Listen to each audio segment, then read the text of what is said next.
queridos amigos, queridas amigas. Esse é o canal do YouTube Nas Pegadas de Paulo de Tarso. É com muita alegria que estamos aqui mais uma vez para trazer os estudos das cartas ou das epístolas de Paulo de Tarso. Nós temos aqui as playlists das escolas iniciáticas lá do passado, no Antigo Egito. Temos as playlists também da Índia Antiga e da China Antiga, e em paralelo estamos fazendo aqui os estudos das cartas de Paulo. E a carta que nós estamos estudando nesse momento é a carta a Filemão. Então, esse já é o terceiro vídeo desses episódios, e nós já vamos aqui compartilhar os nossos estudos desse vídeo sem mais delongas, as cartas de Paulo, Epístola a Filemão, ou Carta a Filemão, e vamos dar uma recapitulada aqui, né? Esse aqui é o fragmento da carta que nós temos. A estrutura dessa carta é uma carta muito curta, nós vimos nos outros vídeos, estamos dando sequência, estudando verso a verso, versículo a versículo. Então, a estrutura da carta, nós podemos dividir ela em quatro partes. Saudações é o que nós estamos estudando agora, que vai do versos 1 a 3, ações de graça, versos 4 a 7, apelo, versos 8 a 22, e conclusão, verso 23 a 25. No vídeo passado, nós acabamos lendo, né, esses três versos, a primeira parte aí da estrutura, saudações, e vamos retomar daí. Então, Filemão, capítulo 1, verso 1, versículo 1, diz Paulo, prisioneiro do Cristo Jesus, e o irmão Timóteo, a Filemão, nosso muito amado colaborador.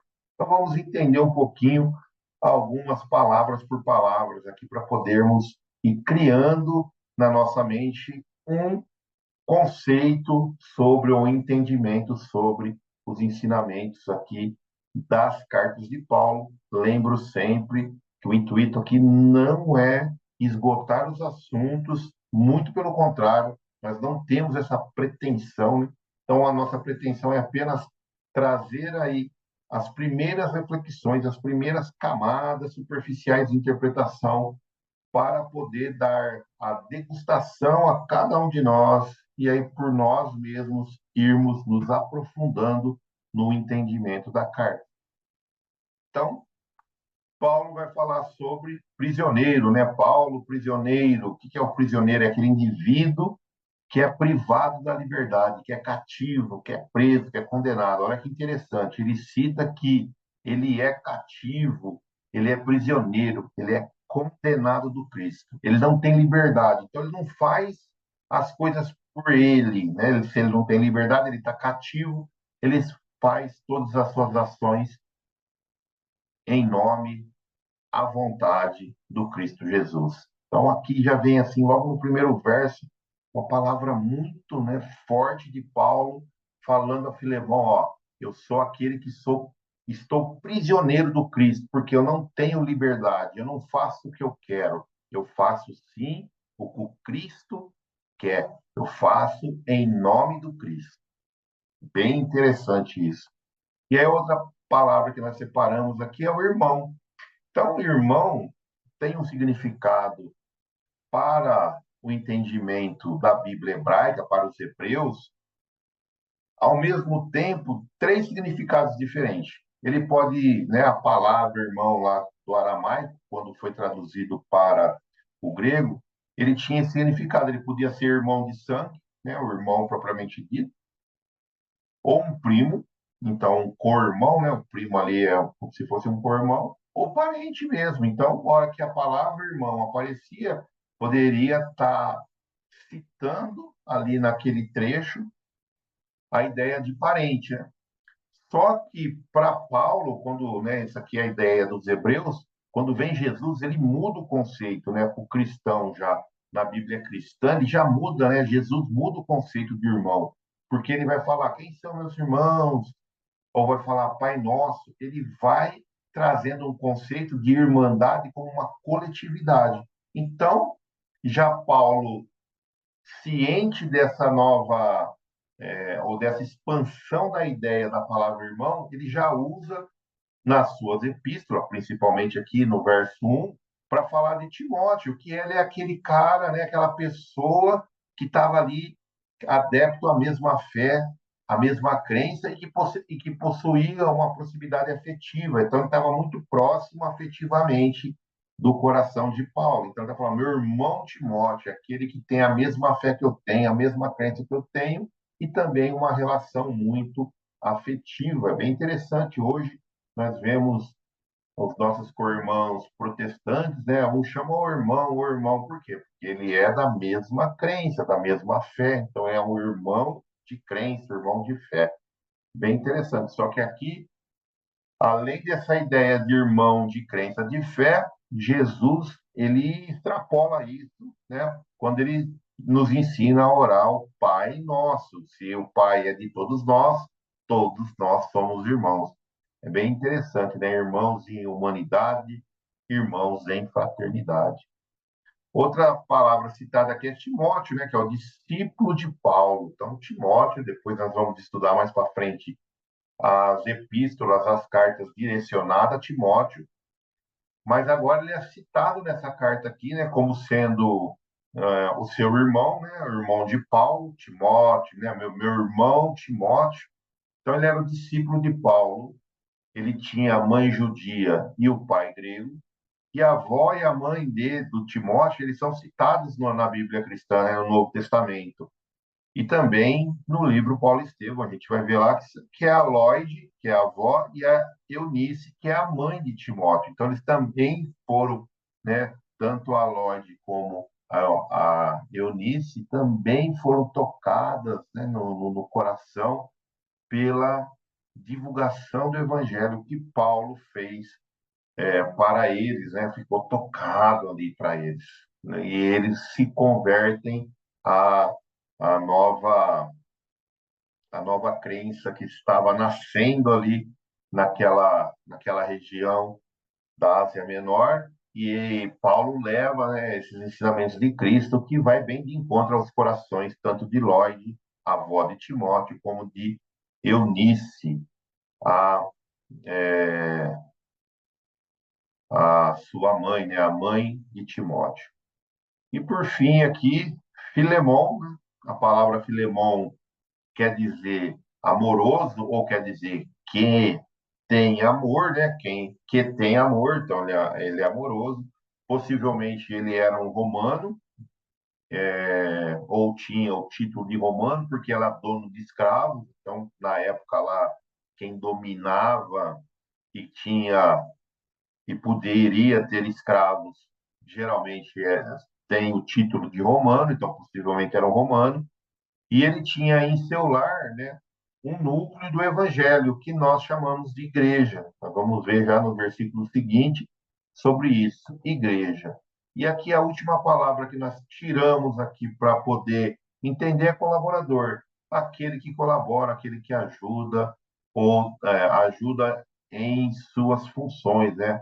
Ajuda outro em suas funções. Então, aquele que colabora está colaborando com o outro nas funções. Então, ele era colaborador de Paulo, né?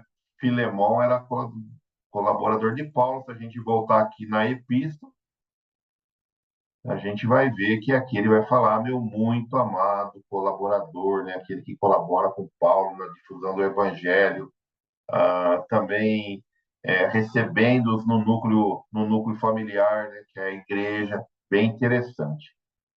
Já aqui para o nosso verso 2, vamos ler ele inteiro aqui. Então ele fala à nossa irmã Ápia, ao nosso companheiro de armas Arquipo e à igreja que se reúne em tua casa. Então nós também tiramos aqui algumas palavras, né? Ápia, quem que era Ápia? Provavelmente era esposa ou algum parente de Filemão, porque ele cita, né, nesse segundo verso, falando que a igreja está na sua casa. Se a gente for lá no verso 1, ele vai falar também da igreja que está recebendo, né? Que recebe ali, que colabora com Paulo. Então, está tendo uma relação. Então, a Ápia é aquela que colabora, né, com a igreja recebendo na sua casa, então ela é anfitriã das reuniões da igreja na casa dela, e isso tende a dar um entendimento que ela era esposa de Filemão. É bem interessante. Então, quando a gente vai ver a Ápia, esposa de Filemão, e o nosso Arquipo, que também era um cristão de Colossos, como Filemão, também estava em Colossos, nós vimos no vídeo passado, era um trabalhador, né, pela fé do cristianismo nascente e talvez parente de Filemão, filho, então possivelmente Ápia, esposa de Filemão, e Arquipo, filho de Ápia e de Filemão. É mais ou menos isso que os estudiosos aí dessa epístola entende que pode estar relacionado com eles. E a palavra igreja, né, que ele vai citar lá, que recebe na sua casa como uma igreja. Igreja e eclésia, que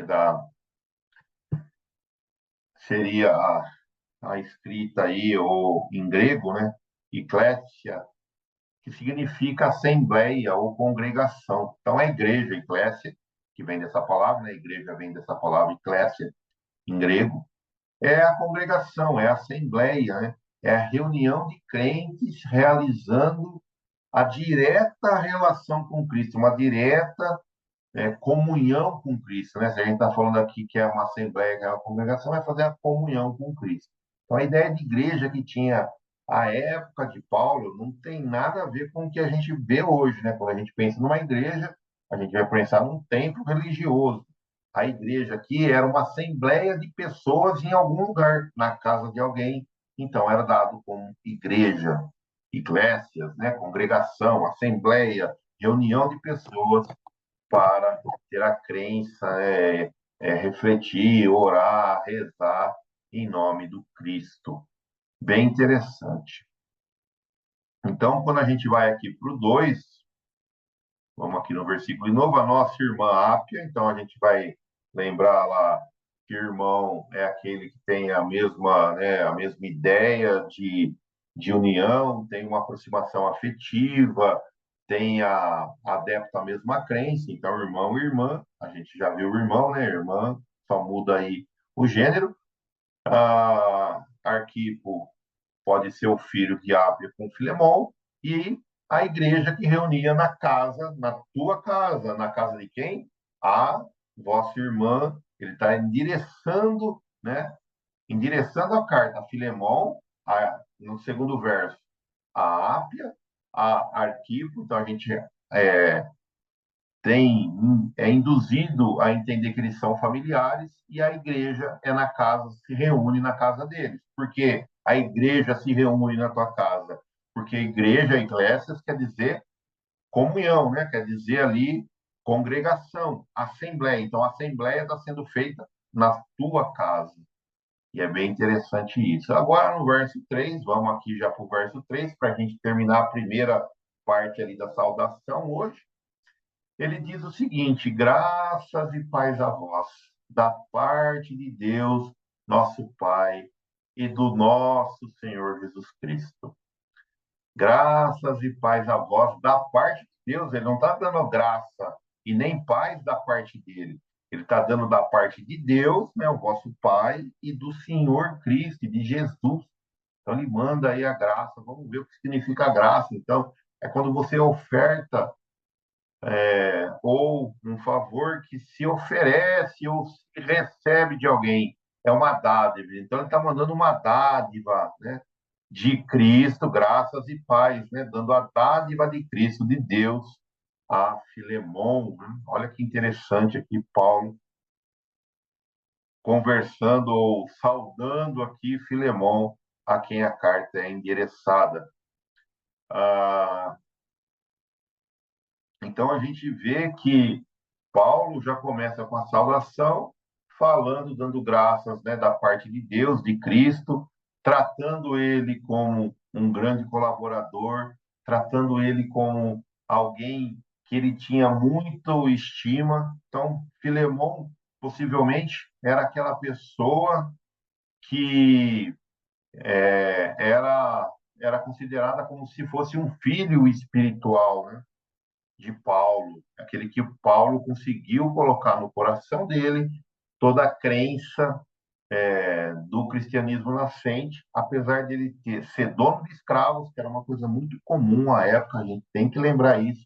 Essa carta ele vai falar muito sobre esse ponto, né, de escravos. Então a gente vai tentar entender que a época de Paulo, lá 2000 anos atrás, basicamente, ter escravo era uma coisa aceitável pela sociedade. E o escravo era como se fosse um objeto. Ele não era considerado como se fosse uma pessoa, né? Então, por isso que era muito difícil. A gente vai ver aqui o quanto Paulo, quando nós estamos estudando essa carta, vai falar para Filemão tratar esse objeto que ele possuía, porque era como se fosse uma posse dele, ele podia fazer qualquer coisa, né, com essa sua posse, para tratar ele com irmandade. Vai ser bem legal a gente entender isso. Então, essa primeira parte aqui ele está falando sobre saudação, né, trazendo aí essa ideia de irmandade, de colaboração, de igreja, que a gente está entendendo aqui. E aí, para o próximo estudo nosso, nós já vamos fazer a segunda parte da estrutura. Então, hoje nós terminamos aqui, vamos voltar aqui para o começo, para a gente poder ver.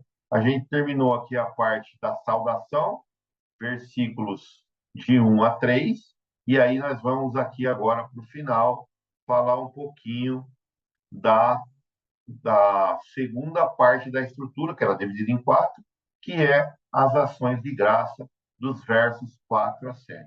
Então, no próximo vídeo, entraremos já nos versos de 4 a 7, porque nós estamos aqui a 2 vídeos já, a 2, né, estudos falando sobre os primeiros versos, que são as saudações, para a gente poder começar a entrar no clima e entender como que Paulo está fazendo a sua abordagem com Filemão para poder induzi-lo naquele seu desejo de ter sentimentos fraternos por uma pessoa que não era nem considerada uma pessoa, por um escravo que possivelmente fugiu dali dos seus domínios, que era uma posse dele, né, que era um objeto, considerado um objeto, e Paulo vai fazer essa intervenção e nós vamos aproveitar para tirar muitos ensinamentos dessa carta, dessa epístola. Agradeço demais a colaboração de vocês aqui por acompanhar os estudos, que Jesus sempre possa abençoar os nossos esforços e que nós possamos ficar na paz do Senhor bendito. Tchau, gente. Até o próximo vídeo aqui dos nossos estudos.